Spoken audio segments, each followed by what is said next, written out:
For the record, my name is Brian Worrell, District 4 City Councilor, and I'm Chair of the Boston City Council Committee on Small Business and Professional Licensure. Today is Friday, November 15th, 2024. This hearing is being recorded. It is also being live streamed at boston.gov /city-council-TV and broadcast on Xfinity Channel 8, RCN Channel 82, and Fios Channel 964. Written comments may be sent to the committee email at ccc.smallbiz@boston.gov and will be made part of the record and available to all councilors.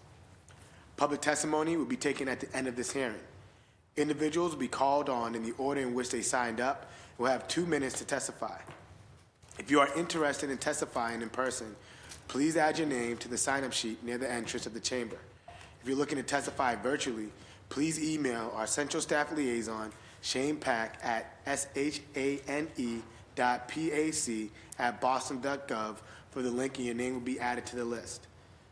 Today's hearing is on docket number 1397, order for a hearing to discuss long-term vacant commercial spaces in the city of Boston.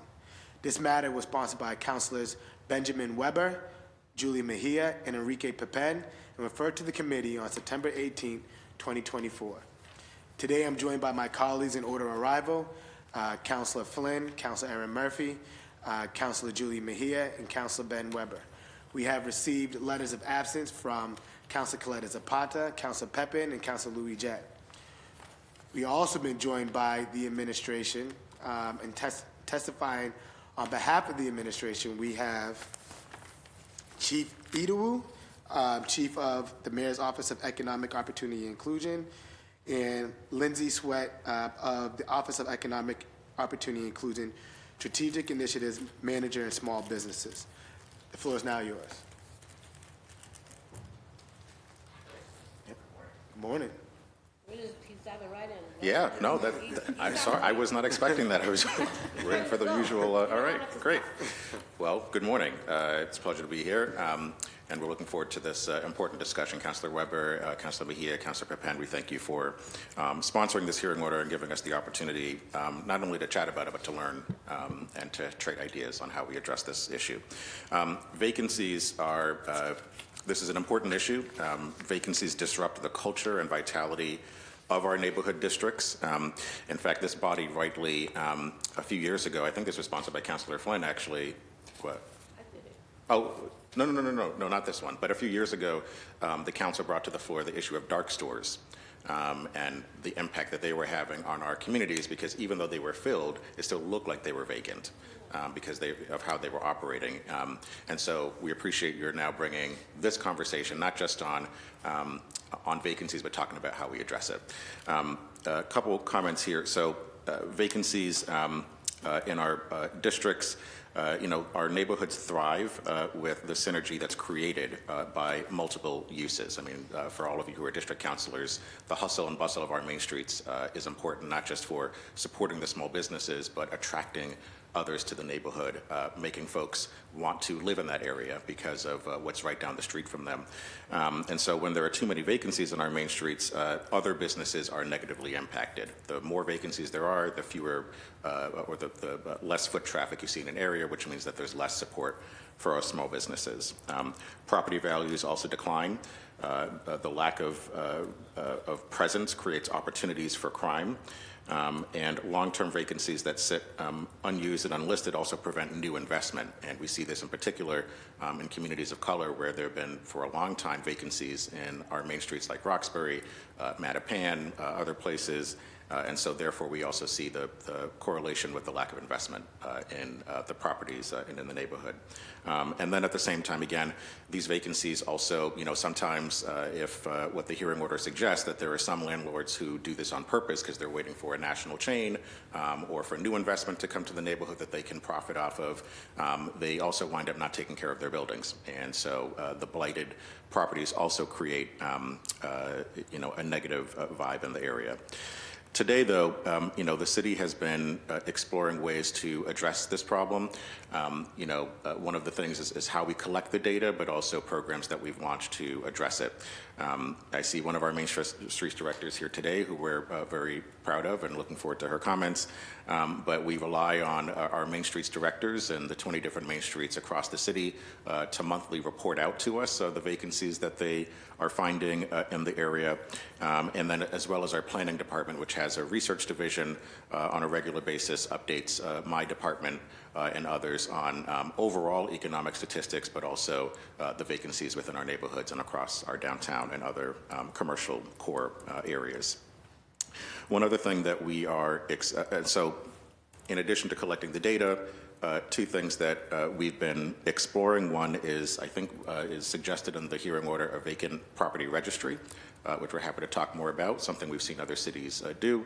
But on the flip side of that, so it's not just important to understand where there are vacancies and why there are vacancies, but also it's important that we are being proactive in how we fill those vacancies. The first way we've done that, of course, is the SPACE program, which we appreciate your highlighting this in the hearing order, to fill vacancies across the city. But we also have been thinking about how do we get market study analyses done across our neighborhoods, whether relying on developers to do this or doing this as a city. These market study analyses will help us understand what do people want to see in their neighborhood, so that when you've identified the vacancies, rather than relying on the landlord or brokers to just bring in whatever will pay the rent, we want to be proactive and thoughtful about the types of businesses we're bringing in the area, so we don't see the same kind of business in an area. This, when former councilors, brought up like Edliston, where you have multiple of the same type of business, that it's good for, their customers or for the business owners, but may not be good for that area. When you have a concentration of one type of industry, we want to find ways to spread them out so they're not competing and can thrive. So all that said, like I said, we're looking forward to this conversation, mostly hearing from you, thoughts that you have on how we address this. But I'm also excited to be joined by Lindsay Sweat, who is a new, not so new member of the small business team, but certainly a longtime resident and former small business owner herself, who's here to join me to talk more about this issue, as in her role as Strategic Initiatives Manager is focused on these types of issues and how we can support our 18,000 small businesses. I'll kick it to Lindsay. All right. Well, first of all, thank you for having us this morning. As Chief said, I, for 10 years, was a small business owner. I had a shop in South End on Tremont Street, and I had one in Camberville, bounced around a little bit. During that time, obviously, I was associating with many other small business owners, so I can really only speak to those communities. But in general, the concern around finding decent spaces, finding affordable spaces in areas where other small businesses are also located was definitely something that we had to focus on. When I was looking for my second location, it took like hours of searching. LoopNet, I don't know if you're familiar with that. It's kind of a rabbit hole of real estate listings, but ultimately what I found is there aren't a ton of spaces that would suit a retail storefront type of business, brick and mortar retail business that are necessarily represented by brokers. They're difficult to locate, and there's just generally not a lot of representation in that area. And so one experience I had that sort of pushed me to want to understand this issue a little bit further, I can say it happened in Newton, not Boston, but I was looking at a location that had been available for a long time. It was perfect for me, and it was in a very busy district. This is post-COVID, and I learned the rent, which was exorbitant, and I also learned that there were no deals to be made. Like, it'll stay vacant if it has to. That was the rule. And this just didn't sit well with me. I don't think it makes sense from a community standpoint or economically even. And so when I started with the city, this is an issue that I just began looking into on my own, and I admittedly approached it with a bit of a chip on my shoulder, but after digging in, I definitely rounded out my opinion, and it came away with a much more empathy in this field, and that we definitely, in order to move forward in this space, it would require a lot of research and I think a lot of discussion with property owners, with people in the community, before making any determination as to why things are the way they are. Yeah, and I think, I'm sure you're aware, but vacancy registries have adopted by many other cities in Massachusetts over the last few years. They've been used with varying success across the country. It's very much something that has to be very curated to the situation. So identifying the problem and then utilizing that tool or various policy tools to correct the problem. Thank you. Thank you for your testimony. And also just want to thank Councilor Flynn and also Councilor Mejia for their work throughout the years on this work. I know that, I believe it was my first term on the council, Councilor Mejia brought this back up. It was maybe... I did it before you came. Yeah, before I came. I remember watching that I've been here test. for a while. Yes, I remember that hearing. And so just want to thank both of my colleagues for their work on the council on this important topic. And also just thanking Councilor Weber for carrying the torch into the future, making sure that we're tackling this important topic. I'd like to pass it on to my council colleagues for questions, starting with the lead sponsor, Councilor Weber, and then Councilor Mejia, and then we'll go on into the order of arrival. Sure. Thank you very much, Chair. And yeah, to start, I just like to thank Councilor Mejia, especially, who I believe last time with Councilor Bach brought a hearing order. I think it was 2021, an ordinance. Yes, correct. On this, and so to kind of try to continue that work and as we see how things play out in our neighborhoods, I guess. So, I looked. There are a bunch of cities who have been working on this. I think Cambridge is one example. They have my office. We spoke to them. They have a website where you can see where all the long-term vacancies are and what businesses were there and who the landlord is. And so I guess my first question, San Francisco has also done something similar, I think with the additional step of trying to have a commercial tax. There's been some litigation recently. I think their residential vacancy tax or fine was basically thrown out by a judge a couple weeks ago. And we do have on the books a residential registration. It's 16-15.3. It's the registration of vacant or foreclosing residential properties and duty to provide written notice. Registration, so we know what they are. Do we have anything like that in place currently for commercial, retail vacancies? Thank you for your question. I spoke to Cambridge as well and learned kind of their methodology and the product. And since then, we are in the exploratory phase of developing something similar to what they have, a website that not only documents existing vacancies, but provides a number of other tools to inform business owners, potential business owners of the legalities around leasing space. So identifying a template commercial lease, identifying what to look for in a commercial lease. We have a few resources from the Space Grant program that we can include on this site that are available to assist people who are looking for commercial spaces. So in researching this, I guess Long Beach, California did a whole report, I think in 2019, and they looked at cities which were doing things about retail vacancies, and they cited to Boston, and I think there was a restore program at the time. And I guess now it's more like the Space Grant, I think, is more robust. But what the city found was that there's several different kinds of vacancies. Number one, it could be because there's a third-party sort of management company that owns, or somebody owns the property through a trust, and it could be they could own a lot of properties all over the country, not even know what is happening on the ground in, one storefront in West Roxbury.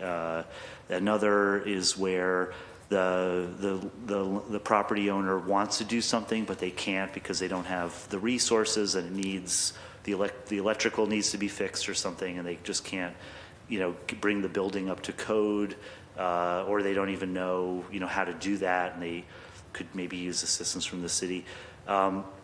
Another example is where there's like a legal dispute going on.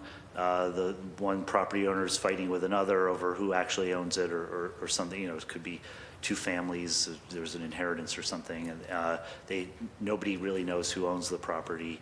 And the last one would be where a business that keeps a property vacant because they're, as you said, Chief, about they're waiting for a national chain. Jamaica Plain, we saw that with the Bella Luna pizzeria, which was very successful, and they sort of got pushed out, and that space was vacant for 10 years, and that's part of it's still vacant. I see Ginger Brown nodding in the back, and so there we have a landlord who's intentionally doing that. And I guess so on this, can we figure out, when we look at the vacancies, figure out why each property is being kept vacant, and then we know what kind of response, because I feel like the landlord is intentionally keeping it vacant. I think we want a little bit more of a stick, whereas somebody who, maybe they don't even know they have the property, that might be more of, that's a different approach, and somebody who just maybe isn't familiar with our rules and regulations, they might just need technical assistance. So obviously there's a lot of different, I guess, case by case basis. We need to have I'm in favor of that kind of approach, but how do you recommend dealing with these different kinds of issues? Well, first I'll just say I feel like part of the answer is even in the question. So at the moment, how we collect the information does not reveal that information. It's more quantitative. It's how many stores, as our executive directors are walking around, what did you count? Let us know, and then we're able to kind of think, see how things are going in that district. But we don't have the qualitative information of, spoke to the landlord and they said this, or here's what I heard on the ground, et cetera. So I think, any site that's developed, to these three buckets that you mentioned, we certainly can think of how we get on the record statements from landlords of why is this property vacant. Before I forget, and continuing to the question, there's one other thing that I would love for the council to think about, because we are not sure on our end, and so this is where our thought partnership might work together. The exact example that you used on Bella Luna, we see happening across the city as well, where some landlords are increasing, like doubling, tripling, quadrupling the rent, knowing that a small business would not be able to afford that, therefore creating the vacancy, and then exactly what you shared in your remarks. And so we're not sure how to deal with that, but would love to work with you all to think about that too, because as we're addressing how do we know where the vacancies are, our job as the city, particularly in small businesses, to prevent those vacancies in the first place. And one of the tough things is getting that phone call that now I can't pay my rent because it went up. Anyway, so to say that the registry, I think, is one way that we can help even understand what those problems are, and then I think from there we begin to find ways to address each of those buckets, or others that were not found in that report but might be true for the city of Boston. Yeah, I guess I'm out of time. I'm just going to finish with a comment. I met with the landlord, of Bella Luna, and he said, look, that property was vacant, and I couldn't. I'm going to enter into a 10-year lease with a business. I want to make sure that business is going to be able to survive, and I didn't find that business, and it's still apparently there's something in there now. I do think there are legitimate reasons why a property owner might be keeping a space vacant, but I do think that after a certain period of time, and you could answer what that time would be, is it a year, is it 18 months, 2 years? I have no idea. When we start to get involved and say, look, let us help. We have space grant recipients. We can help in other ways. Let's get someone in there. This is not a penalty. You're going to collect rent from a business, and we can help with that and give a small business a shot. Well, I'll just say that the moment that we want to be involved is when the landlord knows that the tenant is going to be vacating the premises. We don't want to wait. We don't want a year of nothing being in the space. We want to use, and one of the things that we try to get the news out, and many of your offices have helped to share out all the resources and tools at the small business department. But landlords can use those tools as well, and we encourage them to reach out to us. I think a registry, by its nature, causing folks to have to tell us what's going on with their properties is one of the first steps for being in touch with all of them, so that we can help fill the vacancies, but then have the relationship that when a tenant is going to leave, that we're helping to find folks to fill the vacancy before it's just sitting there for too long. Okay, thank you, Chair. I may have some, if there's a second round. Yep. Councilor Mejia, the floor is yours. Thank you. And for the record, we actually started working on this particular initiative during the height of COVID, and it was two Jamaica Plain residents that brought it to our attention, Darrell Withers and Jacob Lithcourt, who were looking for space, and had brought this initiative to our office when we weren't really thinking about it. But what we came to learn, and I'll just use my example, is that when I had my campaign office in Jamaica Plain, I utilized my campaign office as a way for people to be able to host events, to do retreats if they needed to do album release parties, for people to be able to meet in the space. So we saw the need, even before we walked into this chamber, of what it looks like when we open up space for other people to be able to incubate and or run programming, because at the end of the day, everybody wins. This was a space that was there and available. Now it's vacant. The woman who owned that particular building has since passed. Now her children have left that space empty. And that is a real explicit example for me of how we all need to understand what accountability looks like, right? Because we allow that to remain vacant. And then what does that look like for all of the neighboring businesses? It looks depressed, right? And so that's also part of the conversation here. So I'm really excited that my colleague resuscitated this particular initiative, because Councilor Bach and I, and I'll just state the facts, because it was really Councilor then O'Malley who had initially started talking about commercial vacancies. And so it's really important to understand the historical perspective, because this is not a new conversation. And I think where we fell short, and this is probably where the moment is right now, considering what's happened with our commercial real estate tax situation, the fact that everyone is leaving the city, the downtown, everyone's working from home. Like, this moment right now is presenting itself as an opportunity. And how do we take stock of what the vacancies are? What we learned during that process was that information, it's up to the discretion of the landlord. We can't force landlords to actually self-report. From, at least that's what Natalia, I don't have the notes in front of me, but COVID makes your brain foggy. But I do remember some barriers that we've experienced with even creating this idea of having a registry. I think some of it was because it is property that is not public, it's private, and that in regards to enforcement, there was some barriers. So we're in a new world.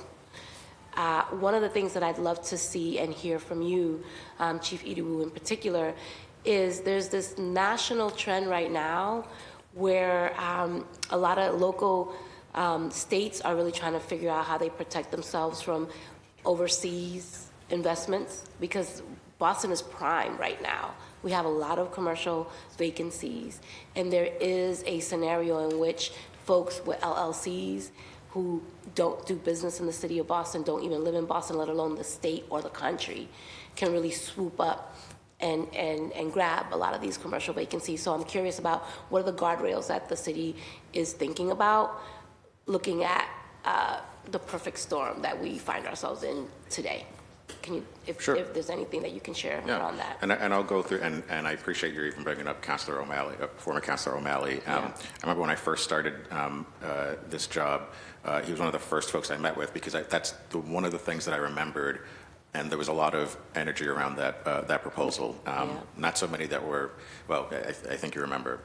And what I'm happy about is that the conversation is less, that there's more openness to talking about what it could look like, and less assumptions made about, you know, what the end result of this conversation could be. So, so that said, I'll take your last question first, and then, or I'll just mention what you just shared about your campaign office. I think is another great model, and when I forgot to inject into the conversation that I think there's collaboration we can do around incentivizing pop-up activations, so that even if you haven't found the tenant, something can be there. Exactly. And so, yes, would love to chat more about that. And then on this piece around foreign investment, I will say on the housing side, the city has done a lot through MOH and Sheila, and recent announcements of the mayor supporting the acquisition program as a way to keep things owned by not just the city but the residents here, to prevent that type of to prevent speculation and other folks buying up property and pushing people out. On the commercial side, I know that there is, of course, you know, following last week, there's a lot of conversation on the national level around the issue that you just brought up. I think on that part, we'll probably watch and see what steps the White House and Congress take on that issue. But I agree with you. It is a conversation that's been happening for a long time. I remember a couple of articles about Cambridge and what they're going through on that issue. So I'm not sure what our specific tools are as a city, but I will wait to see what happens at the national level. And I think this is where the opportunity lies in terms of kind of our collaborative work, right? Like what we can do on the council, to whether it be through ordinance and working in collaboration with you, to put some guardrails in terms of what it looks like to do business in the city of Boston as it relates to commercial property in particular. Because I think that we just have to get ahead of it. Like people have sent me lots of articles of what's happening in California as we start thinking about this particular issue, that this is where we are, especially in Boston, because we're so prime with, we have hospitals and the best universities. This is the space with all of these vacancies for any venture capitalist to come through and swap up all of our properties. And so we just have to make sure that we're thinking about those things. And then lastly, I know that my time was up, but La Sala, which, you know, is in the cut, and thank you for, you know, providing them the space grant.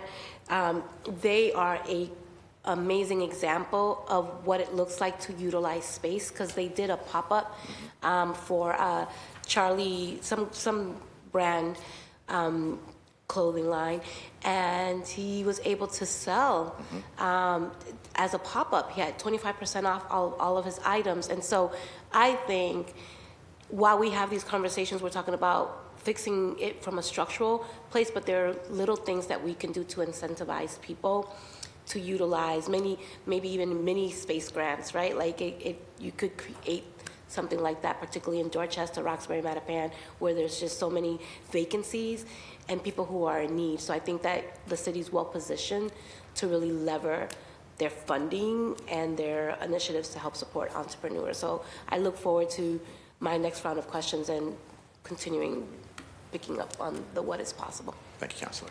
Thank you. Councilor Flynn, the floor is yours.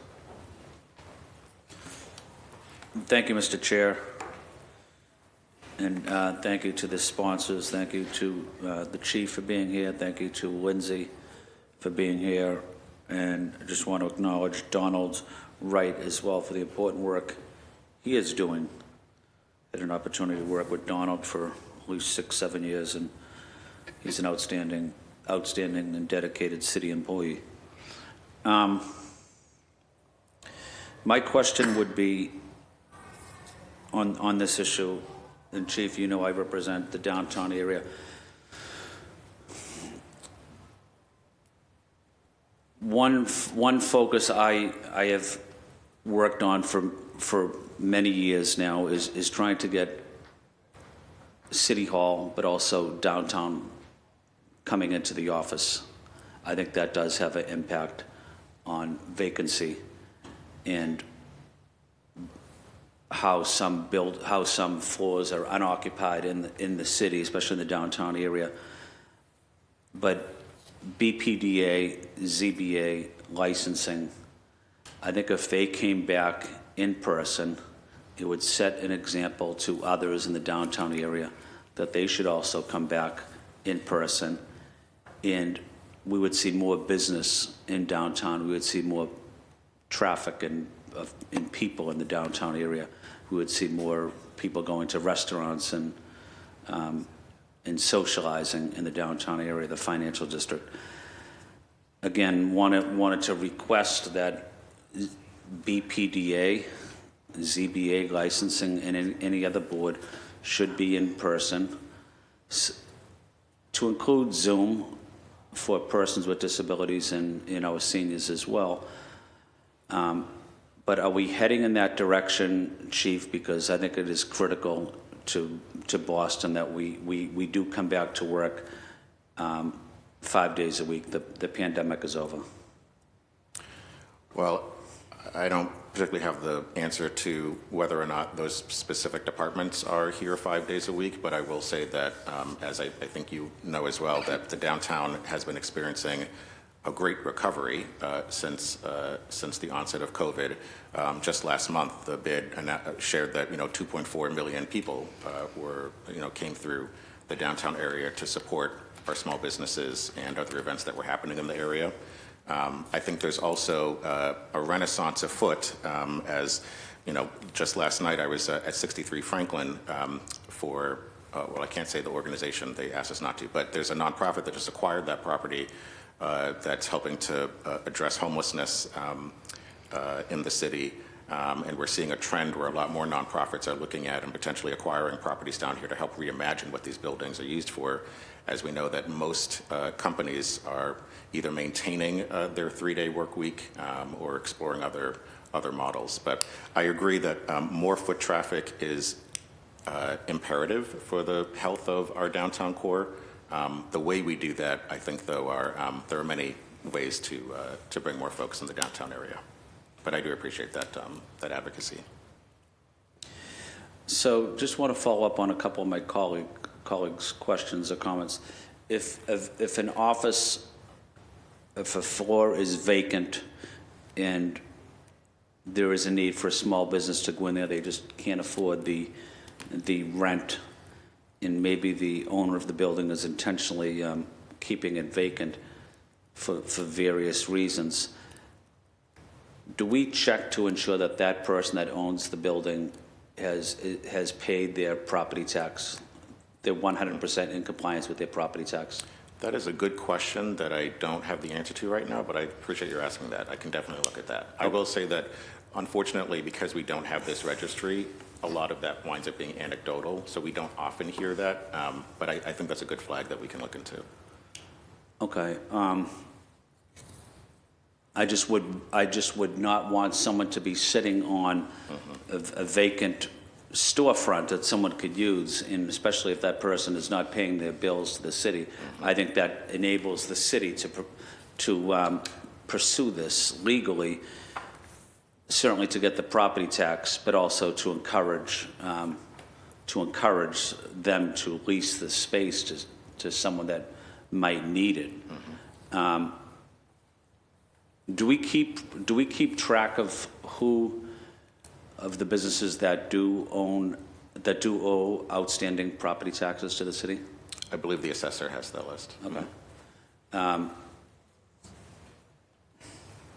Do we offer tax assistance to small businesses that want to come into a vacant storefront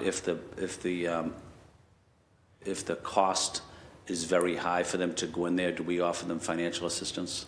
Well, that was the great thing about the space grant program is that, you know, a lot of the businesses were getting $100,000 or $200,000 for the first time ever in the city's history. In fact, that might be in the country. And that was helping to offset a lot of those charges. Unfortunately, now that that program has run out of dollars, we are, you know, in a position of thinking about how do we keep a program like that going to address exactly that issue. How much were they getting, Chief? It ranged. So businesses that got it could get up to $200,000, and then it ranged on what that was. I think we forwarded this information to the council after our last hearing. $200,000 is so federal money into Boston? Mm-hmm. This was the ARPA, yes. Okay. So $200,000 or $100,000 to do what with it, though? A range of things. I mean, you know, the folks that applied, and Aaliyah Forrest, who's our Director of Business Strategy, who managed the program, is here if you want more full details on this and testimony. But, you know, the money could be used for a range of things: operational expenses, equipment, rent, build out, you know, really the whole life of what it would take to open up a new space. I do believe that's too high to be giving to business owners $200,000 to open up a business. I know people may disagree with me, and I understand that, but I do think giving a business $200,000 to open is excessive. Well, this program was built based off conversation and recommendations with small business owners. I will say that since I've been in this role, all the programs that EOI has put out have been in direct response to what we're hearing from small business owners. There was, you know, as we were building the program, yes, you know, there was conversation about, you know, if we want to serve 1,000 businesses, do we make it 20,000 or 50,000? The city, though, has long had those types of programs, and what we find, and I mentioned this in a previous small business hearing, you give a business $20,000, that's usually used just to pay rent or pay off bills, but not to make direct investments in the business, and so a month later, that money is gone, and they're in the same position they were a month before.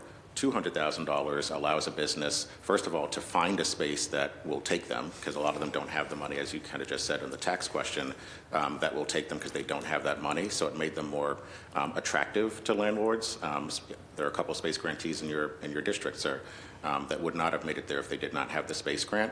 And so our goal is to find additional funding to keep something like that up, because that $200,000 really goes a long way to helping a business be successful, whereas other amounts are not very helpful in the long run. No, I agree with you. $200,000 would make the difference for a business.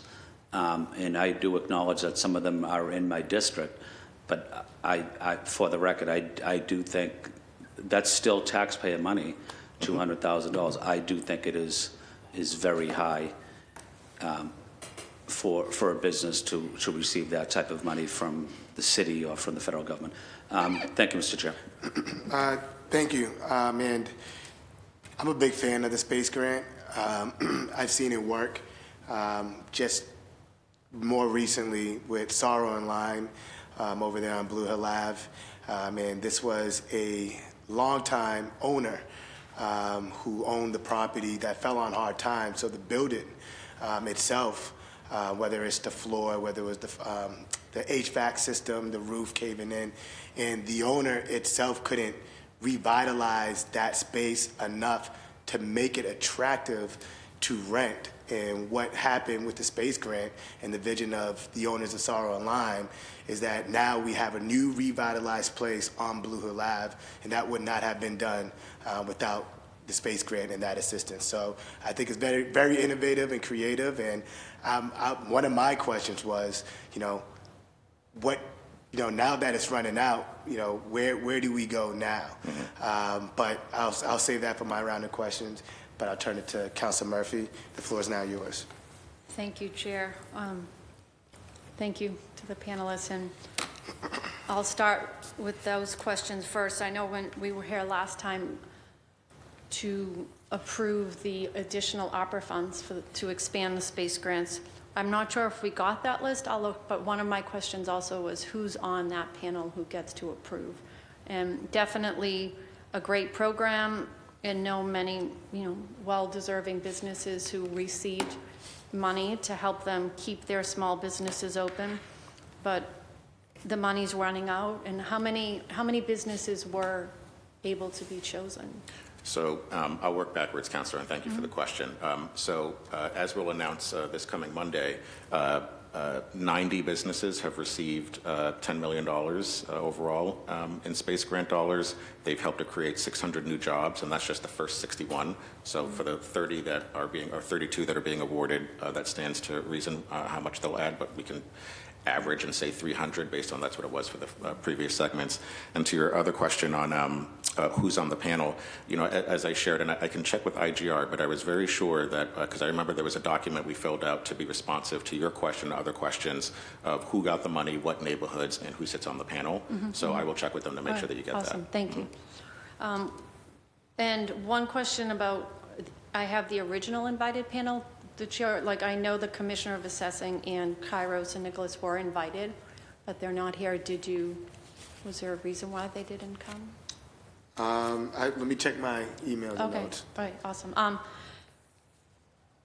So certain neighborhoods, right, Nubian Square comes to mind. There's others who, for, as long as I've been here, 54 years, there have been neighborhoods who have always seemed to suffer from open, empty storefronts, right? So it is important that we find ways to incentivize. And a few things, though, how much does neighborhood and civic groups play in this, right? Because oftentimes when I'm at neighborhood meetings, there's businesses coming forward and, and we've had these conversations with the planning department as we look to revision that, department in the city of Boston, but sometimes it's neighbors who are pushing back and saying, we don't want this. And so there are, not chains, and not that chains are always bad. I mean, I wish it wasn't a national chain that went into Morrissey Boulevard, but I mean, they're bringing revenue into the city. They're keeping the parking lot clean. I would have liked to see, more small business type neighborhood shops there, but, you have to pick your battles there. But oftentimes in neighborhoods, you find out that it's the neighbors who are kind of not settling on or pushing back on all these small businesses that maybe come to their meetings. So do you have any thoughts on that and how much they weigh in or should be able to weigh in on that? Well, let me start too. I just want to thank you on the record too, because you have been very, you've been a great advocate. You've reached out on behalf of small businesses to help make sure that, we get them open so that things don't remain vacant. So I want to thank you for that.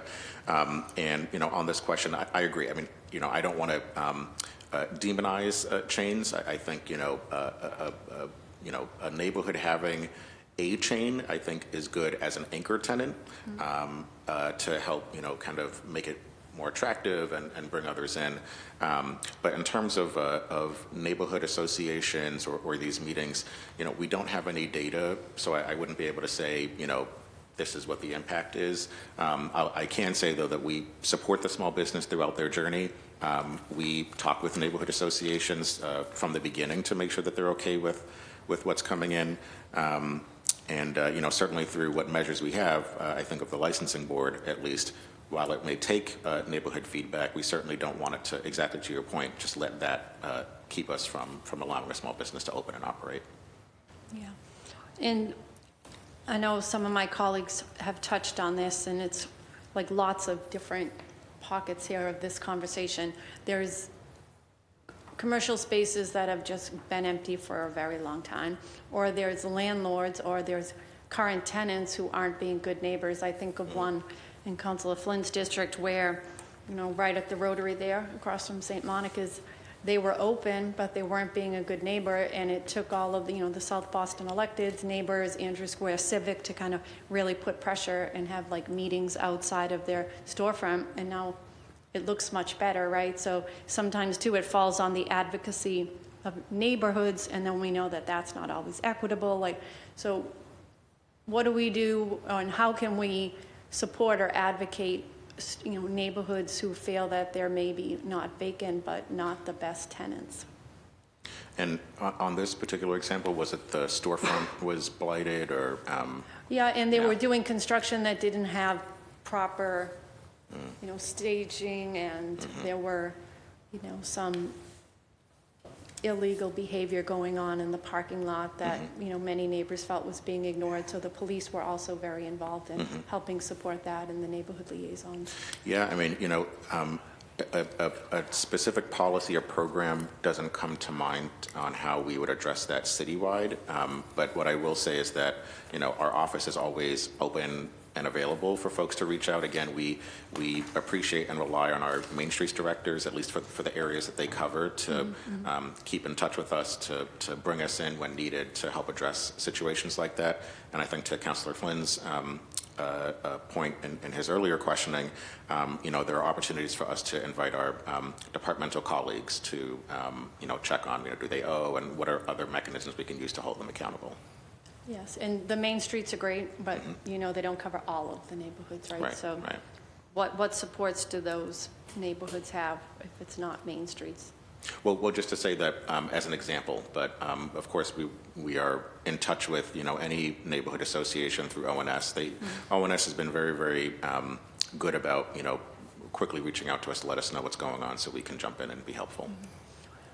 And we talked about this, but there's no legal obligation for these business owners to sign on to this.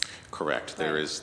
There's no legal obligation, but I think to a point that Councilor Mejia brought up, there could be ways that we think about to help incentivize, signing up. That if you're on this list, if we develop a program for pop-ups, only the people on this list get to tap into that, right? And that's money that they, so. So you'll keep thinking of like creative ways. Okay. Thank you. But we're also, if you think of anything, again, like I said, I really appreciate you and your office because you do reach out. And so if you're, on a drive somewhere and it comes to you, we are open to any and all suggestions. Awesome. Thank you. Thank you, Councilor. Chair. Thank you, Councilor Murphy. I know the Inspection Service Department, ISD, with residential apartments, they have the annual, have you guys had a conversation with them to see how that's working, that database and that certification process? We haven't spoken to them about it. We have looked into it, just as a kind of a comp, but I do believe they're having a lot of success with that program. Got it. And is your way of thinking kind of similar to that in terms of, you have to pay a fee, or if your space is vacant, or is it more like a carrot on, you'll be open to, having pop-ups or grants to activate your space? I know it's kind of initial, but. Well, the team has, led by Lindsay, has put together a number of recommendations and examples. I can't say that we've landed on this is what it would look like, but certainly I'm open to feedback on whether we should have a fee or if there are other ways that we encourage people to take part in the registry. Got it. And then with the space grant, ARPA dollars running out, space grant, not going to be, a resource or assistance that small businesses could tap into to revitalize neighborhoods, to bring new jobs and give, BIPOC businesses a real chance to compete out in the market. What are we looking to replace it? Well, Councilor, I thought on Monday you were announcing that you're giving us a check. No, just kidding. No, so we've been, through our partnerships team led by Stephen Chan, who is, juggling a number of different priorities to try to get funding for, the recent success on, again, more funding for AOP and other projects to house residents and keep folks in the city. Space is on that list as well for engaging our philanthropic partners. We originally had been looking also at getting additional federal support through our congressional delegation. Congresswoman Presley herself said on the House floor that this was a national model, and so, we were anticipating that, should the election have gone a different way, that we would have been able to work with the Department of Commerce to not only fund this program, but also develop a national program off of it.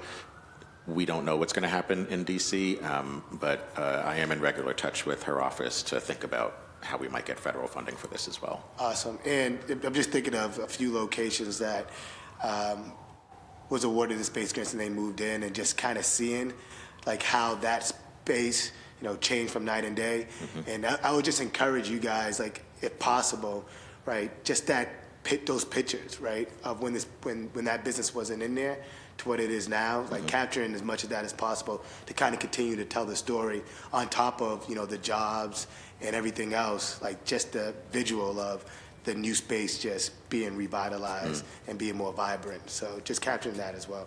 I have no other questions. I'll turn it over to my council colleagues for second rounds of questions, starting with Council Weber. Thank you, Chair. So I guess just to focus on, next steps. So, my office met with the Main Streets directors, in District 6, and they said they could help identify vacant properties. I don't know if you think that's a good model for the database. How do we collect the data and get it to a place where, we can use it?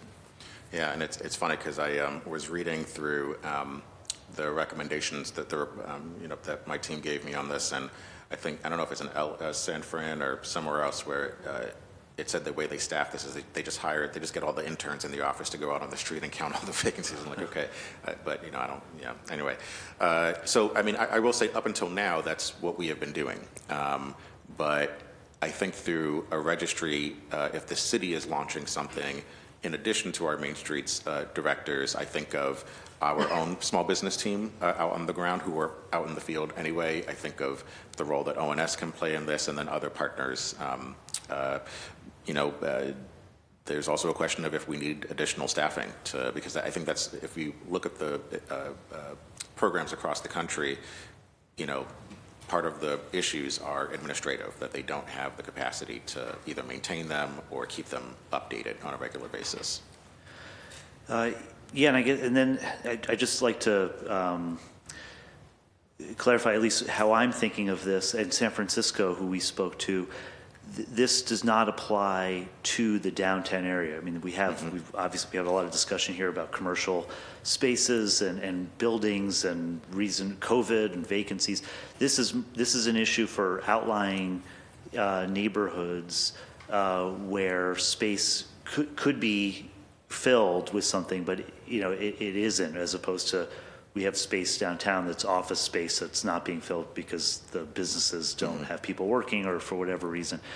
So I don't know how to make this more efficient where, we even in Jamaica Plain, for example, I thought of this as identifying spaces along Center Street, Hyde Square, in high traffic areas where business could thrive.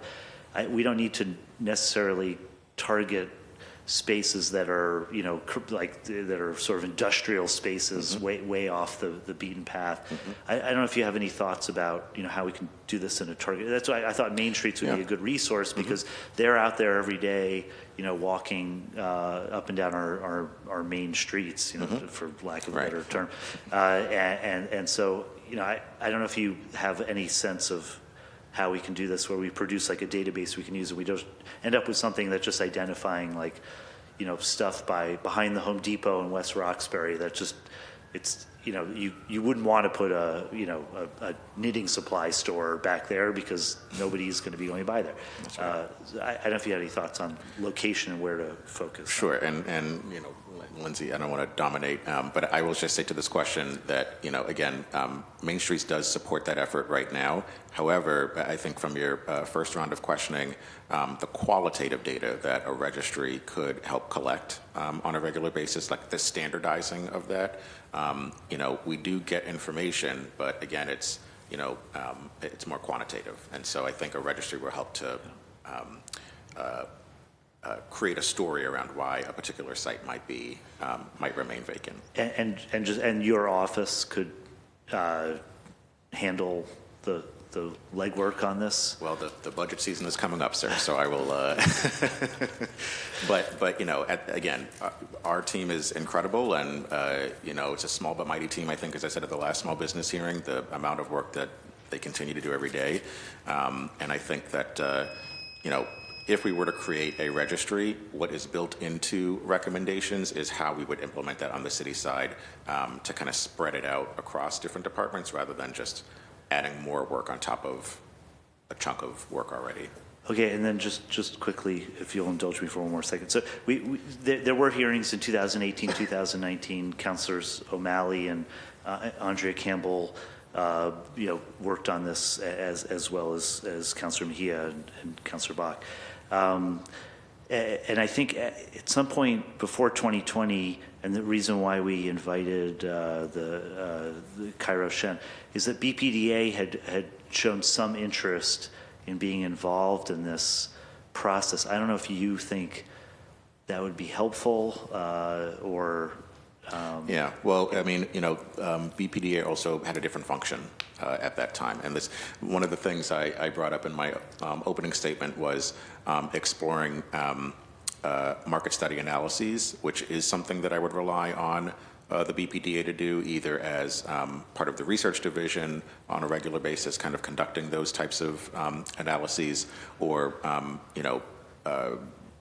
requesting that developers that are moving into an area conduct one, so that we have a better understanding of what people want to see, so that at least if we have this registry, understanding what's vacant, that we also have an understanding of what people want in the area, so we can help to fill those vacancies. Because the other thing that Main Street's directors, and I mean, Ginger can attest, I feel weird saying, Main Street's directors, because I got one behind me that can tell you herself, but they get requests all the time from folks, get phone calls saying, hey, I want to fill that vacancy. So they have their own lists of folks they've spoken to, what they do, what they're looking for. Anyway, I would see the planning department kind of playing that role, but we are taking more of the economic development functions. Okay, so just one last quick question on the vacancy tax. You mentioned a fee, maybe us looking into that. That is the stick in this. We had some conversations with people who said, well, you need to come up with a number that would actually, for a landlord who's leaving the space vacant intentionally, if you assess a $50 fee, that's not going to create an incentive to fill that space. And to the extent we don't want to make things more difficult for our, commercial property owners, we don't want to burden if they had lack of resources or whatever. But I think the way I see it, and just your opinion, is just anything that would wake these property owners up. If they're living in Florida and they're not really paying attention to it, they get a bill for $500. They're going to say, well, what is going on there? I don't know what your thoughts or advice for us for how to approach that. Well, I mean, I'll just say that, the fee was brought up just in response to Councilor Worrell, but, certainly the recommendations I received showed what other cities do. Some have fees, and many of those fees are very high. And so I can't say whether or not we have, made a determination what that should be, but if the council decides that, a fee of whatever nature or a tax is important to consider, we'll certainly take direction from this body. Okay, thank you. Thank you, Chair. Thank you. How many absentee landlords or out-of-state landlords do we have on our commercial properties that are inside of neighborhoods? Like, do we have that information? I'm sure we could get that information for you. Okay, awesome. Councilor Mejia, floor is yours. Be here waiting my turn. But because I'm happy that Darrell is here, he's going to be testifying in a little bit. And the reason why I'm happy that he's here is because, for me, I always think that the people who are closest to the pain should be closest to the power, informing decisions, like our great Congresswoman always says. And because I know this was brought to the council under his leadership, and we organized community, we held a town hall, we hosted the public hearing, we even wrote an ordinance. And so I just want you to know, Darrell, like, your work we understand in terms of this moment, right? That this conversation really was brought back into the chamber under your leadership. And I'm not just saying that because you're here, but I'm saying that because it's important for people to understand the context in which we are operating under, and that Councilor O'Malley, if you remember, and Councilor Campbell, before you brought it into the chamber, was already doing this work. We worked alongside Councilor Bach, and in April of 2021, we had an ordinance that we introduced to the council. and we had a series of working sessions. And there's already a skeleton draft of what we were thinking about, but I think we're at a very different time now, Chief. I'll send this to you because I think as we're continuing what we need to do here, I definitely want to make sure that we continue to maintain the integrity of what we were proposing and why we were proposing this work. And while I understand I'm just a co-sponsor, not the lead sponsor, I can't be out here dictating how things flow because I'm no longer I'm not the lead author of this situation. So I understand those dynamics. But one of the things that we were talking about is how we define commercial vacancies. And I think that as we continue, because it would be great to have a database.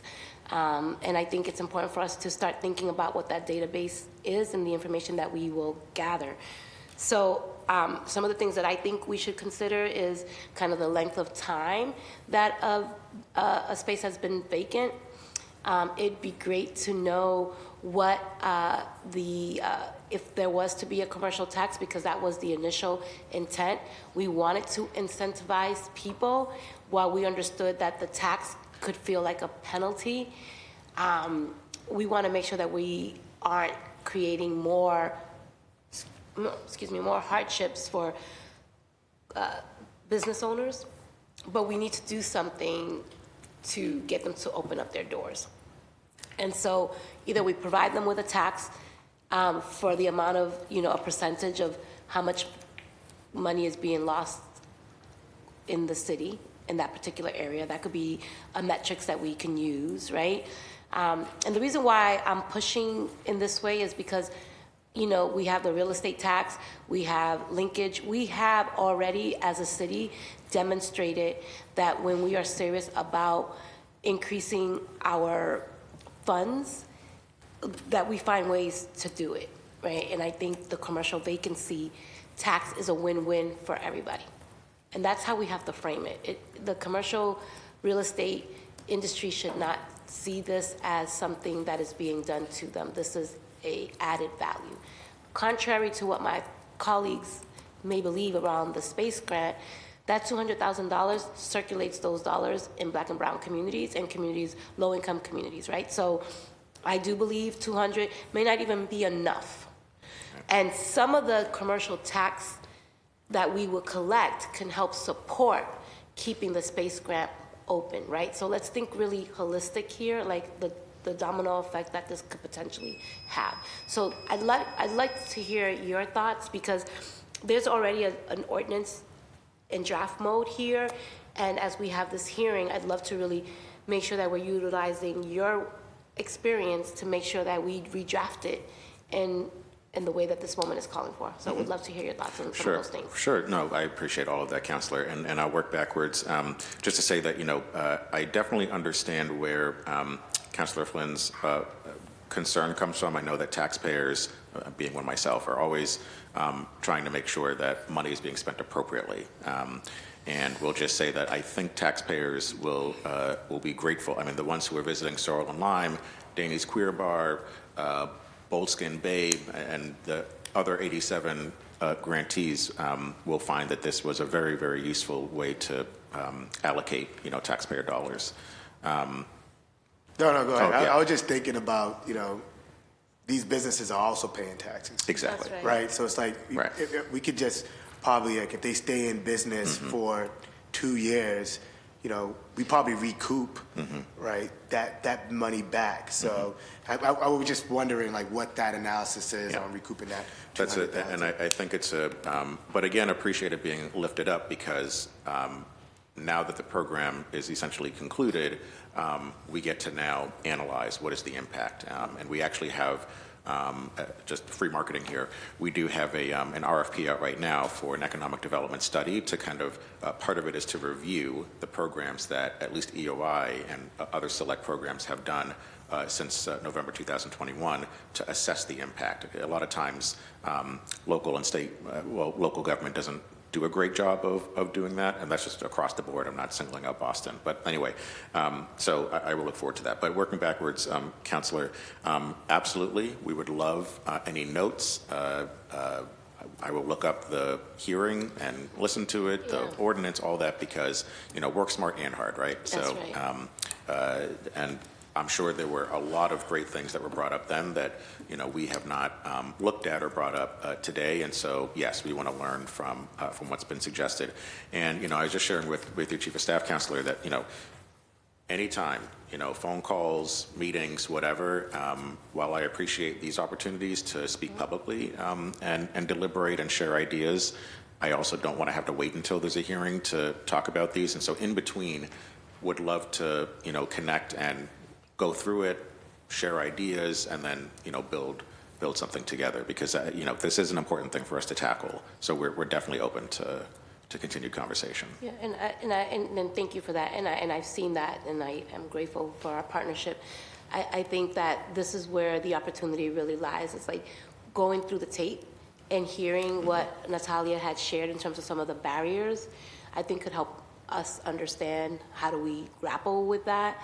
And because we're in a different time now than when, 3 or 4 years ago, and because the economy is something that everyone's thinking about, I think that there's an opportunity the next time that we would have a hearing like this is to bring some of the commercial landlords into the conversation, because they are also part of the conversation. Because I don't want to do to people what I always complain about people doing to me, is not shoving things down and be like, I'm only going to work with the people who I agree with.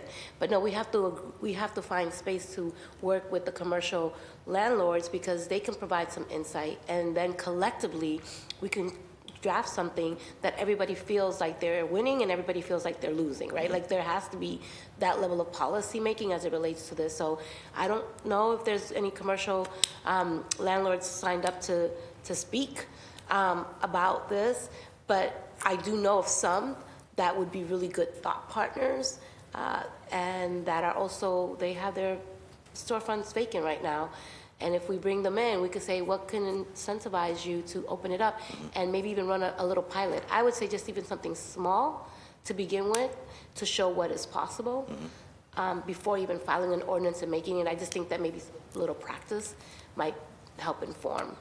Well, I keep making suggestions that are going to ensure that we all spend a lot more time together, so hopefully you don't get sick of me. But just to say that, I remember that a couple of the Main Streets directors, I'm thinking about Mattapan and Four Corners, who, had asked for meetings with some of the landlords in the area to convey, not only that the city had their back, but also that, like, we are really deeply invested in these neighborhoods, and so it's important for us to work together. So I say that to say that, I would love Councilor Weber, Councilor Worrell, other district councilors, and yourself, Councilor Mejia, to maybe, over whatever period, we host conversations with local landlords and brokers to have a conversation, not just on this, but also what are your needs?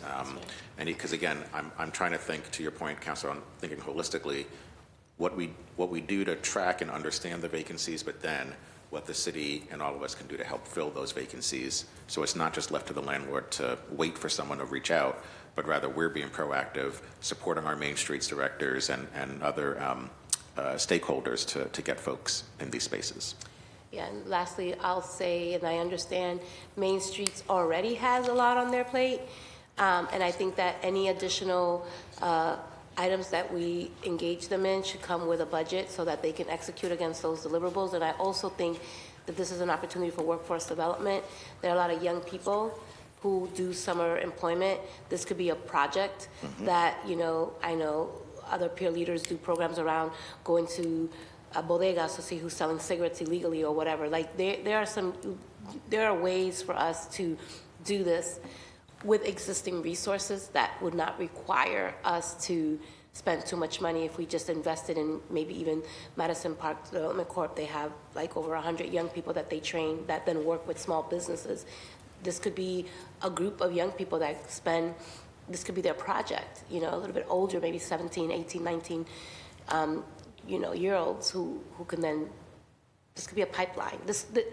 I'm here for by all means necessary to make things happen, because we need to be thinking about all of the tools in our toolkit. And I think we can assess and we can have people do this for us in ways that everybody wins. Well, I think as part of our conversations after this hearing, I mean, you yourself have a long record of accomplishment in this space of making sure that young people are involved in building successful programs. Would love to work with you in your office and others that are interested to develop something like that, and definitely agree. Our Main Streets directors, I remember when I started, and since then, just have to keep saying that, they saved lives and livelihoods during COVID, and much of it uncompensated.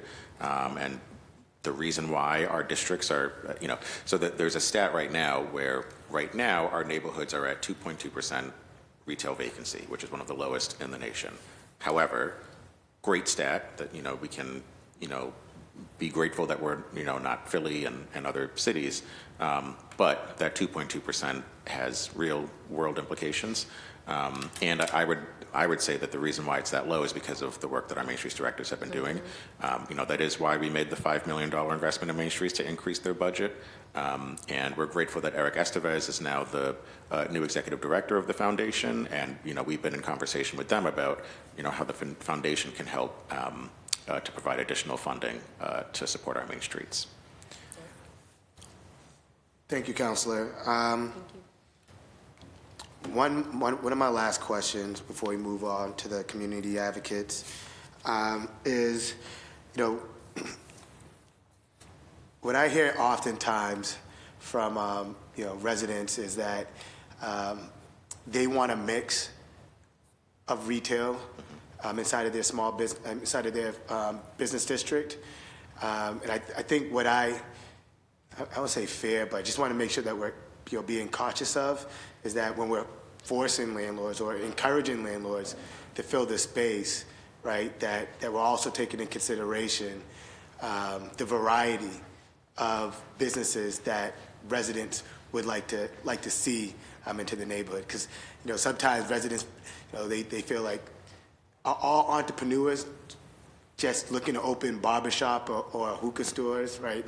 Not saying that there's anything wrong with those businesses, but when residents are seeing it back to back to back to back, and they're wanting, they're leaving their neighborhood to go to a coffee shop or to a restaurant or to a bookstore or to a computer shop, right? They want to be able to shop, buy those things or go to those stores inside their own neighborhood. So just want to make sure that when we're creating anything or incentivizing, that we consider that and keep that in mind. No, I completely agree. It's one reason why we really do want to do these market analyses to understand what residents do want to see, what that mix should look like. And I will say, even on the business walks that we do, when we identify that there's vacancies along the strip that we're walking, I always ask the business owner, what are the other types of businesses that need to be here that you think are going to push foot traffic here? I mean, I was talking with Lenny at Frugal about this a few weeks ago.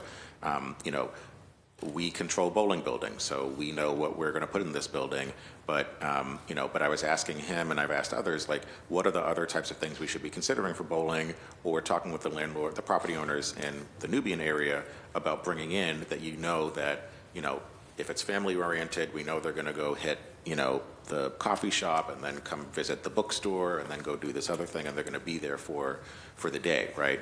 And so absolutely, that's our biggest priority. Awesome. And I'll also, maybe reaching out to the Bow team, Cynthia Lesh, and Common Square in DC, because they've done some initial analysis, right, especially in Common Square on, I think what the term was leakage, how much money is leaving the neighborhood, and for what type of business. So they have done some good work with, I believe, BU. I forgot who the other partner was. But thank you guys for all your work. Shout out to your whole staff, Aaliyah, Alicia, Donald, everybody over there and that team. You guys are always responsive in getting the work done and making transformative change inside of the city of Boston. So thank you. Thank you, Counselor. Thank you, Counselors. And now we'll call on to the second panel. The second panel, we have Ginger Brown, Executive Director for JP Center and South Main Street, Justin Dolezal, founding member of Small Business Forward, and Darrell Slim Weathers, Executive Director of Heal the Hood Incorporated. If you could please join us.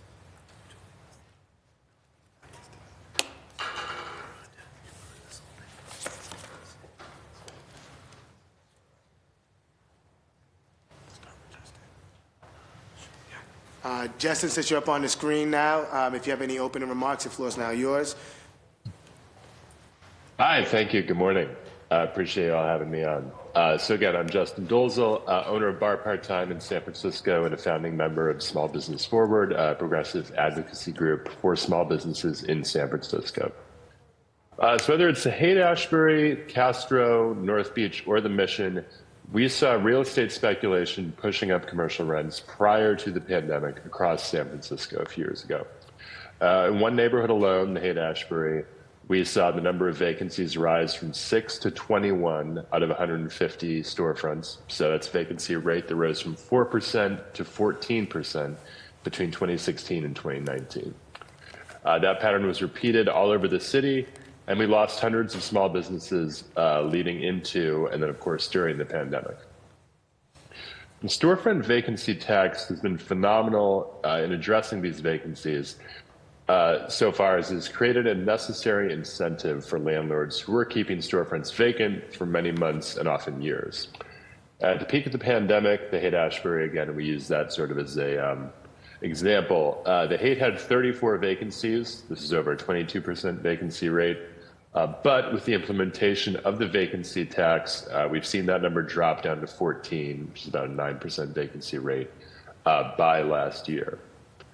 The goal of this vacancy tax is not to penalize property owners if they are trying to rent their space. There are several ways a landlord can delay paying the tax, such as renovating the space to be ADA compliant or a more attractive space. They're doing just improvements. After the first year of the vacancy, the tax starts and then essentially doubles over the next 2 years, so that by the third year of paying the tax, so this will be the fourth year of the space being vacant, the maximum tax is paid. This is to prevent long-term vacancies in our commercial corridors by absentee landlords or real estate speculators holding property off the market. I think San Francisco is probably a lot like Boston. You have a lot of large corporate ownership of these commercial spaces, people who are not necessarily deeply connected or in their communities every day, and thus don't see the negative effects of these vacancies. So that's really the focus here. We also have formula retail protections via the conditional use process so that our neighborhood corridors are filled with a diverse number of small businesses. So when a customer comes to our neighborhoods to shop, they don't just stop in one place and then leave the neighborhood. You know, they often visit multiple storefronts, maybe 4 or 5, and then go. So when there are vacant storefronts, it doesn't just hurt the displaced business, it impacts all of us, obviously, all the neighboring businesses as well. So to keep our commercial corridors thriving, we need to ensure small businesses are in an ecosystem where they can thrive and not just survive. And the proceeds of the storefront vacancy tax have done really positive things. They go into these neighborhood commercial corridor districts, helping to activate storefronts with entrepreneur grants for pop-ups, assisting with maintenance and cleaning, such as graffiti abatement, sidewalk sweeping, power washing, all to just maintain these corridors and make sure they remain vibrant. So we understand you're considering similar legislation in Boston, and we fully recommend an escalating storefront vacancy tax to encourage keeping storefronts full. Thanks so much for your time. I'm happy to try to answer any questions you might have. I'm a bar owner, not a legislator, but thought about this a lot. So yeah, happy to open it to you if you have any questions for me. Thank you. Darrell? Questions for Justin? Oh, no, we're going to do opening remarks Okay. for the whole panel, then. Hello, open up for Councilor questions. Worrell, and hello, Councilor Weber, Queen Mahia, Councilor Mahia. Thank you for hosting this space and talking about such a powerful subject in our city. And am I just introducing myself? I've never been up here, so I don't know how to move deliberately on this mic right now. Yeah, introduce yourself and just talk about, you know, the importance in your work that you've previously done on this topic. Well, respect due to Campbell and Andrea Campbell and O'Malley for the work they've done before. They're building this track record to even have this conversation. I'm a little nervous because it is sensitive to me, but we're from Boston. Just to skip all the stuff, it's a lot of out-of-towners using vacant spaces as savings. And long story short, we, as everybody mentioned, protecting some of the businesses and stuff. That's why the space grant would be good for like small business owners who are can't afford renovations in 2 years to 3 years, but the killer truth is we have bad apples. We have people from out of town utilizing commercial spaces as savings, and it's not activated by people locally and from our community. And to what Justin and everybody said, I think that people activating these spaces, having access at an affordable price, would really help us a lot in our community, and also help other initiatives like the space grant, and also help the city of Boston with funds, because some people are here leaving these spaces vacant since 2011. Some of them are vacant for more than 5 years, and I think that's just unfair to a lot of community members. And to Flynn's point, there should be auditing. Like Vancouver, they utilized this a couple years ago. It went from 2018 from 1.5% to 2023, and went for 5% with the vacancy tax. And it does work, as other places like Spain and places, and also in America and the U.S. where it works, Buffalo, San Francisco, etc. The track, we're the third most gentrified city in America. There's no debate whether we need to try some new mechanisms to change on how we move, and the tax system is probably the main one that would help us a lot. So that's all I have to say. Thank you. Ginger? Hi, thank you for having me here. My name is Ginger Brown. I'm the Executive Director of the Jamaica Plain Center South Main Streets District. To give you an overview of how I've been dealing with the commercial vacancies as a Main Streets Director, I have about 101 storefronts in my district. I currently have 7 rentable vacancies and 2 non-rentable vacancies. And 3 of those are long-term vacancies. One is owned by an out-of-town landlord. He's a plastic surgeon in Florida. One is owned by a giant corporation, actually subleasing their space. And the third is owned by a local landlord, and they would probably greatly benefit from something like the space grant. I actually tried to recommend this space to a potential applicant, but it didn't show up. I actually recommended the space grant to all of those landlords in the hopes of filling them. These are long-term vacancies, more than 5 years. And even though we were having trouble collecting data on vacancies, I found the space grant to have revealed quite a lot. I sent pointed emails and invitations for them to join the space grant and have their space listed on the map of vacancies that the space grant had. They did not sign up for it. I reminded them. They still did not sign up for it. And that told me something really important, that they're not interested in the financial incentives. This is why I'm in support of a vacancy ordinance or fee for landlords, because perhaps a well-crafted ordinance, punitive in nature, will then motivate them to fill their vacancies. It's a complicated economic ecosystem with a variety of reasons for causing the commercial vacancies. And really, we have to deal with them on a case-by-case basis.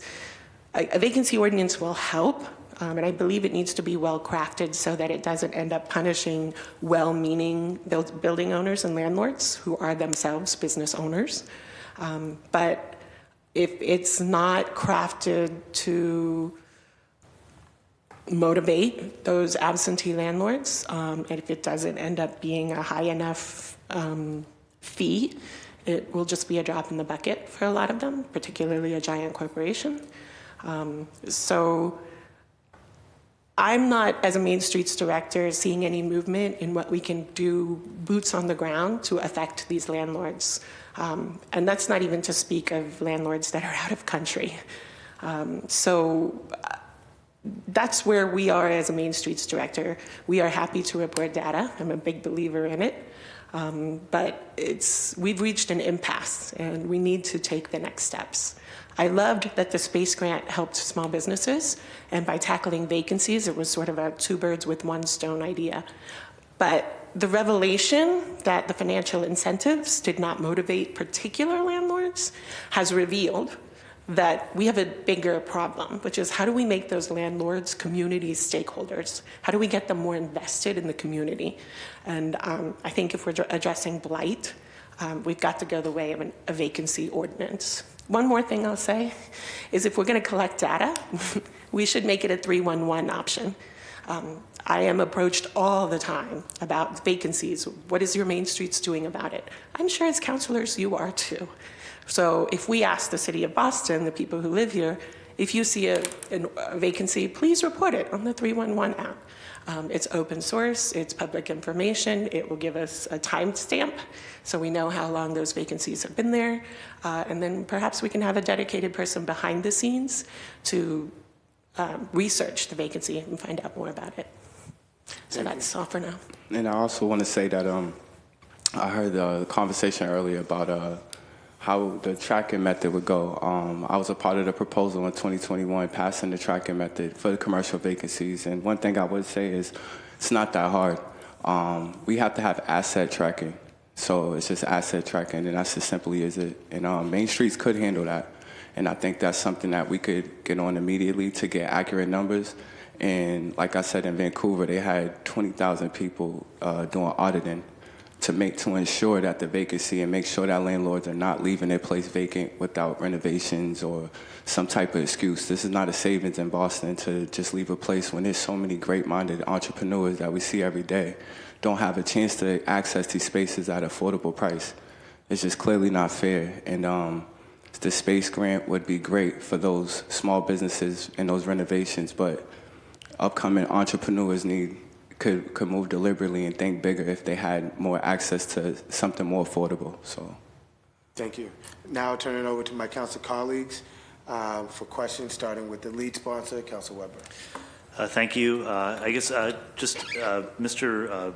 Dolezal, I guess can you just say a little bit more about the impact the efforts to get these spaces filled has had on like small businesses in San Francisco?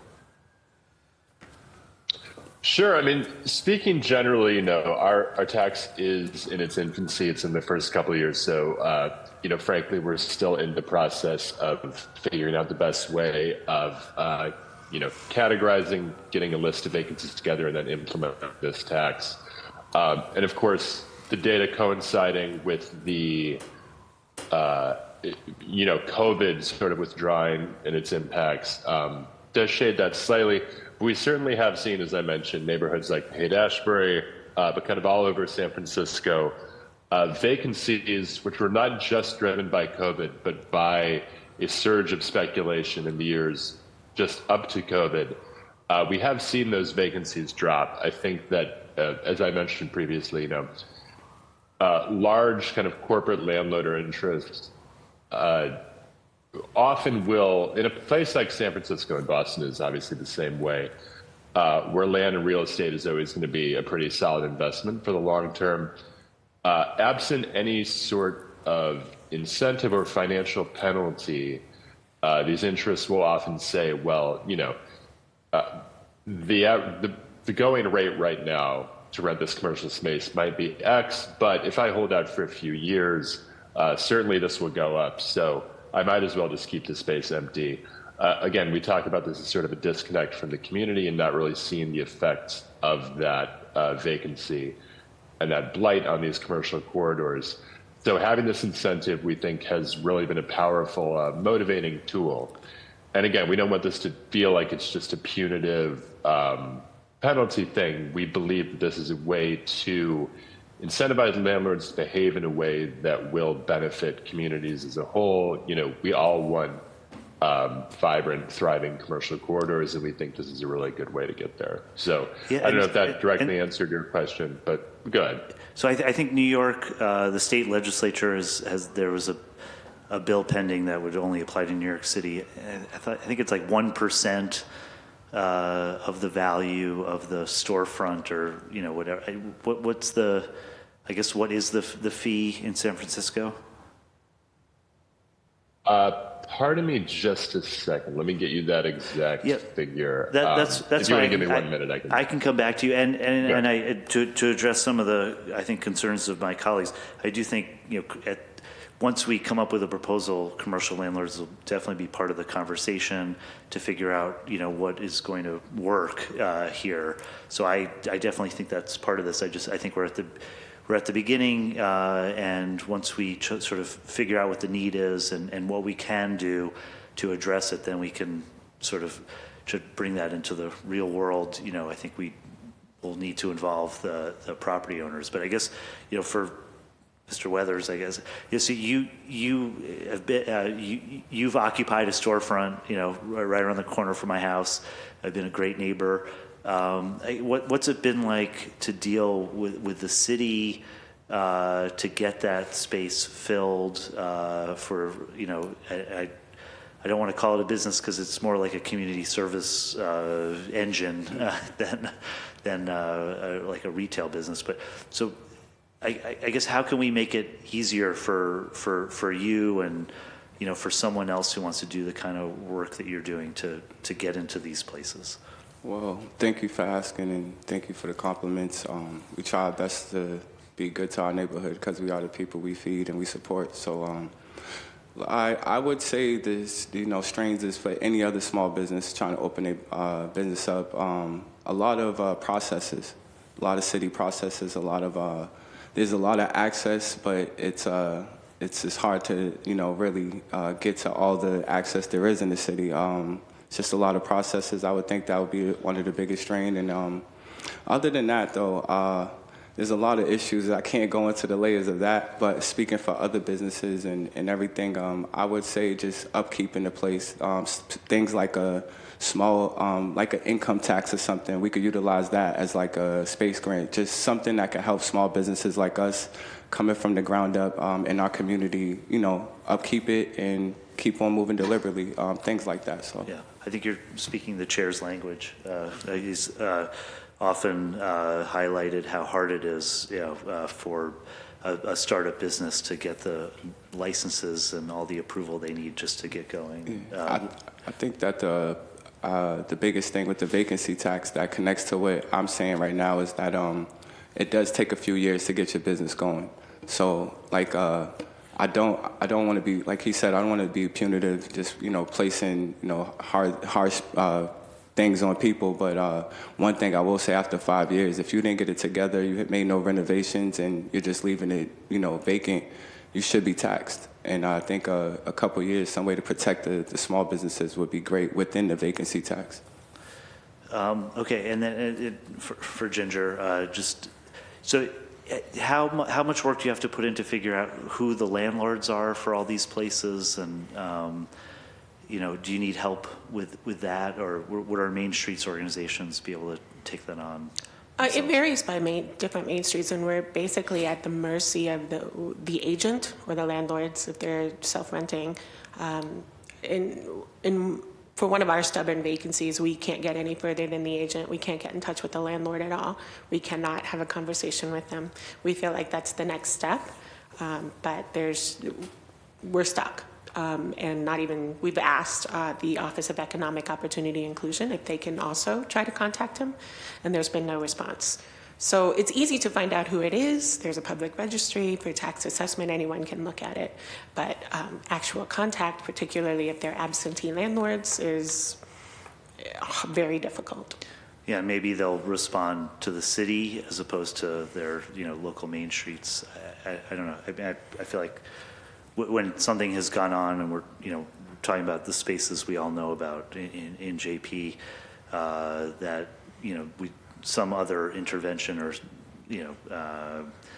some sort of larger voice or might move things along or get someone to respond. And I guess to Mr. Dolezal, how has it been? So the city is now more involved with these vacancies. I guess, do you have any advice for us for how we can be effective and advocate for, both the neighborhoods and the small businesses that we're trying to get into these spaces? Sure. And just answer your previous question. The current rate is $250 per square foot. This applies to the front of the building, and then that doubles in year 2 and then so on to the maximum. So just wanted to make sure that information was there as well. In terms of implementation, that has been, as many of you have said, that is sort of a challenge, figuring out how to implement that in the way that's most effective. Right now, it is based on just feedback, people reaching out to the city, mentioning that there's a vacancy. There's not a department or person kind of actively looking into these vacancies in order to implement this tax. So I think that is the next step that we definitely want to see enacted. But yeah, that is a thing that we're still working out as well. Okay, thank you. Thank you, Chair. Thank you. Councilman Mejia, the floor is yours. Thank you. So I'm excited to have you both here because this is what it looks like when we make policies, right? We have to make sure that we talk to those folks who are living the realities. And Justin, thank you for being here virtually as well. Let's talk a little bit about the whole idea of the length of time that something has, like a space has been vacant. And, you know, creatively, I think what Darrell mentioned and we've been grappling with here is that we don't want to be punitive. Like, if there's a way for us to say, you're going to get a commercial vacancy tax, a percentage, maybe, you know, some, as we just heard, some square footage type of percentage. But also, I think adding another percentage of like how much money has been lost in this community as a result of this. I don't know how we can come up with that number, but if that number exists, like there could be a number of different ways for us to figure out what the tax is. And then the incentive is that they'll be able to help support a small business grow in their space. And some of that fee could then also help support the small business operate. Is that crazy talk? No. Oh, it's good. Great talk. I think it's very similar to the proviso they have for cannabis, that they're supposed to contribute to their community, and it makes a lot of sense. And I think that if you were speaking to a landlord or building owner that is interested in their community and invested, they're happy to see, they'd rather see the money go towards that. Yeah. And it could reveal exactly what kind of landlord you're dealing with. Right. See, go ahead, Darrell. And I just want to say, I want to be punitive on people who leave spaces vacant for like 10 years. Since 2011, they deserve to be heavily taxed, and it's mandatory. That's why I said auditing is mandatory in our city of Boston on commercial vacancies, a part of that, the tax. But when it comes down to money coming back, yeah, hundreds of millions could come back into the city of Boston, and we could eliminate suffering and put the money back into housing disparities, and, you know, small business owners can have a chance to thrive. And we don't have to have out-of-towners owning every other space and leaving it vacant in our city. We could take up ownership in our space and be innovative and really create a better lifestyle. Because if you look at other countries, people, if they have opportunities to create their businesses and expand, they would. But unfortunately, people resort to crime and doing other things because they don't have access to these spaces affordably to be, you know, entrepreneurs and more. Right. I mean, I've seen the way you've utilized scope, you know, and now it's changed to Heal the Hood, right? Heal. Yeah, yes. Yeah. And so you've managed to occupy space in ways that really help support. So you have like a social enterprise operating in a space that you worked really hard to secure in Jamaica Plain, which you know how difficult it is to even exist, let alone in places like JP. You can't even put your toe in there without being taxed because it's expensive to live there. But yeah, that's a whole nother story right there. But I do believe that the conversation, and I know a few of the landlords that own space up and down Jamaica Plain, and I think of recently there was an old rent-a-center, Mm-hmm.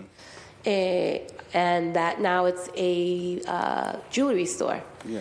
But prior to it being a jewelry store, there was a Black-owned woman enterprise looking at that space to create a wellness center for people of color. Now, those are decisions that, you know, the landlord made in terms of what would be the most cost-effective, what's going to be the best return on his investment, and people are going to make decisions based on those things, and we have to honor that. But that was a really good example for me because I was helping her try to identify different spaces to occupy that were vacant. but, people are going to always go to the highest bidder per se, right? So how do we work within that construct? You lit up, y'all both did, so I'm sure I'm speaking some truth that you can relate to. Well, actually, this is where I think the space grant could be a huge asset, because if a landlord is facing vacancy fees for being vacant, he can have those fees delayed if he joins the space grant program. And then if he accepts a space grant recipient, which tend to be people of color, women-owned, veteran-owned businesses, then those fees can be exempted. He can have those fees erased. And that would incentivize him to pick a business like that over whoever the highest bidder is. No, just for those folks who are tuning in, I have no problem with the business that ended up there. It's still a minority-owned business, and I'm happy to see that. But I'm just saying is that people weigh the options, what's going to bring the most revenue. Is it going to be a jewelry store or a health and wellness, mental health and wellness center? So those are the things that I feel like we can't dictate, but these are things that keep me up at night. I love the options that Ginger brings to the businesses, because some of the businesses are getting strangled by the banks. So I love that Ginger brings a way to move deliberately with peace and love. But also a punitive tax would be great too, because you can't leave something for $8,000 vacant for 11 years where nobody in the community can access it. So thank you, y'all, for bringing this, because that's not fair to nobody. We're just recycling we're just trying to get to where we need to be at this point, right? Because the work has already been laid down, the foundation from the previous council colleagues that took on the mantle to the work that you did, and now we're bringing it back. So I think the appetite is there. It's just really about the timing. And, it's one of those situations where we just have to seize the moment. And so if the appetite is here, and I think Chief Iruwu, expressed some interest. I'm not going to speak for the administration, but I do believe that whatever it is that we do has to be done in partnership with the folks who are going to tend to benefit most from. And then I also think that we need to bring in some of these other commercial landlords into the conversation to figure out what they believe is fair. And then how do we compromise from there? I think, we're in a good place to move, as you like to say, deliberately in the direction that we can push the administration now. It was a whole different time. We were dealing with COVID. We had to, and this, Darrell, we were trying to figure out what priorities, what made the most sense, given that the world was just crumbling around us. And so that's why we didn't push as hard as we could have. We just didn't have the capacity. But I'm excited to still be a part of the conversation and look forward to making this a reality alongside my colleague who has picked up the mantle to get it to the finish line.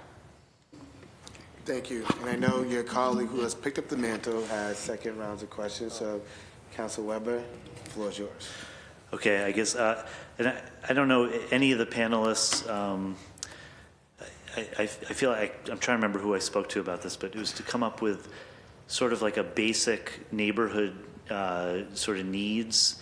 So, we want every neighborhood to have a pharmacy. We want them to have, some sort of a supermarket. And has there been any thought into how we sort of have a basic package of, like, this is what we want each neighborhood to have, these sort of basic services, and we can, with this, either through incentives or penalties where we're getting, if we already have 3 banks and it's like another bank coming in, or has anyone given any thought to that, sort of constructing a sort of the basic baseline, for the businesses we want, how we can help in that?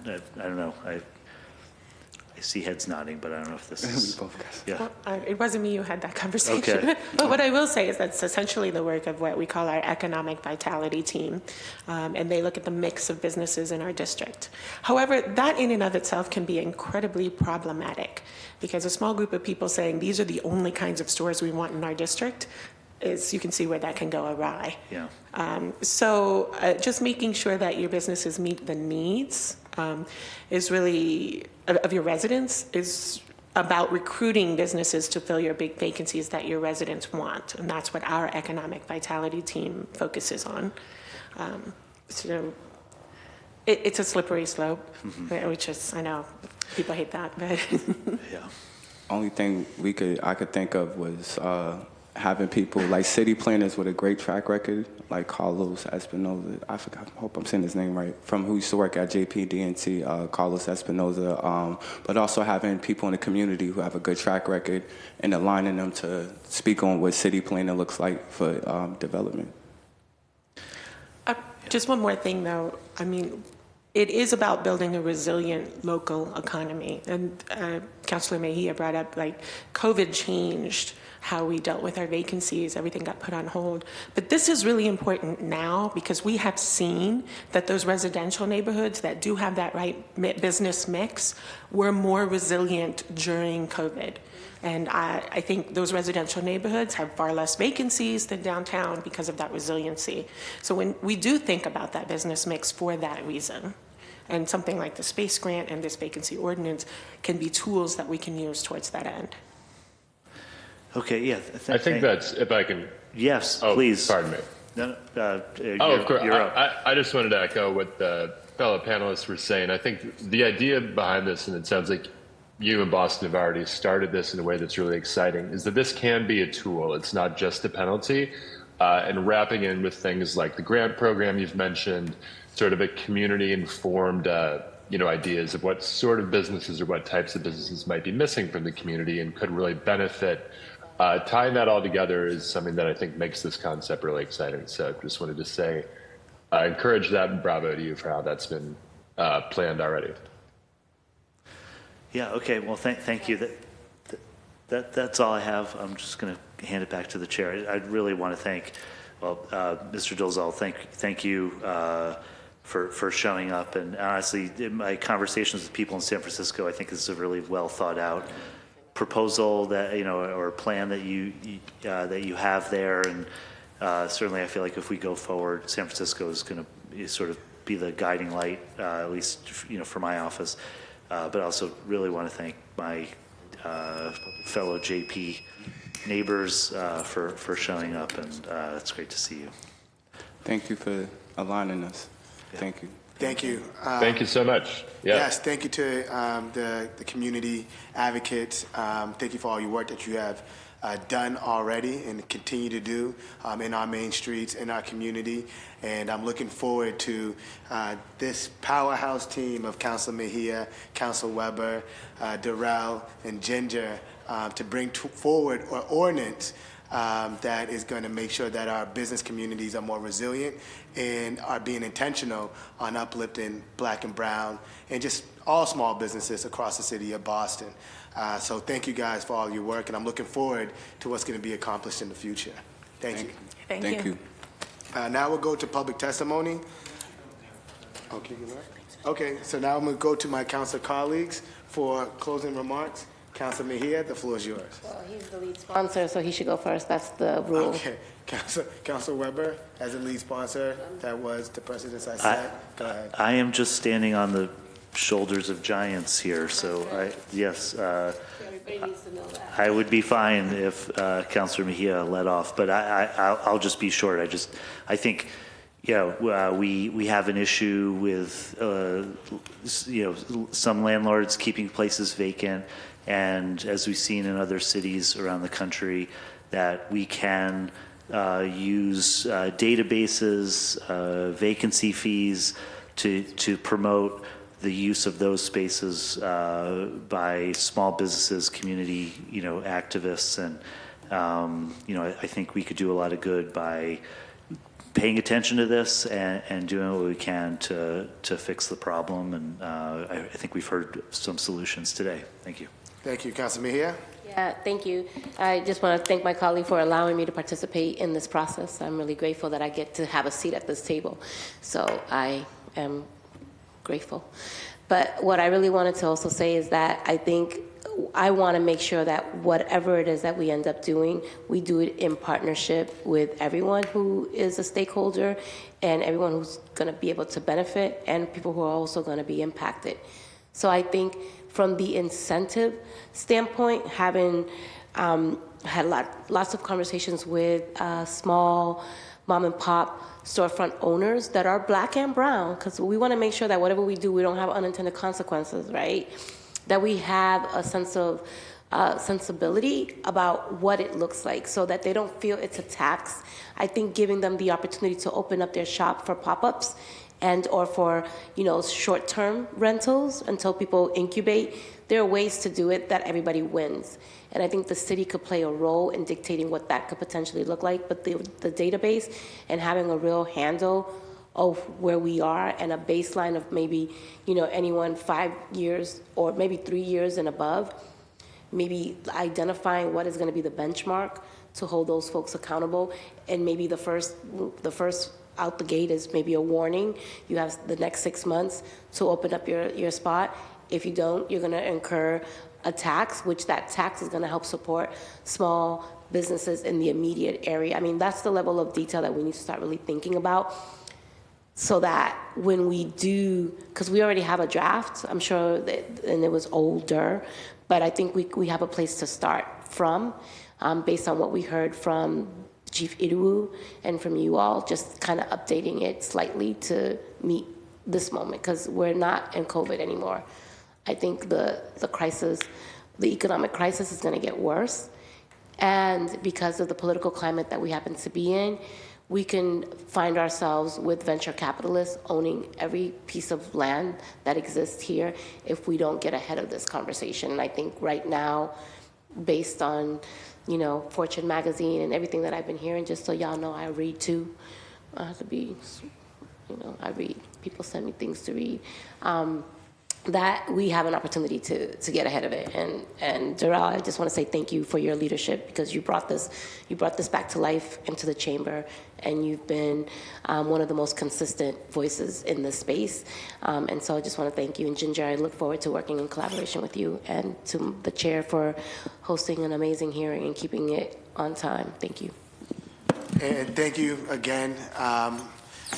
Just looking forward again to, the ordinance and the solution. And when we have someone who centers community voices, a legal mind, and people who are innovative, we're going to come up with a great solution to solve this problem. So thank you guys all. I'm looking forward to working with everyone and collaborating on solving commercial vacancies. Thank you to IGR, Denise, she's not here. Again, thank you to Central staff, thank you to my team, and thank you to all of our teams for making this possible. And this hearing is adjourned.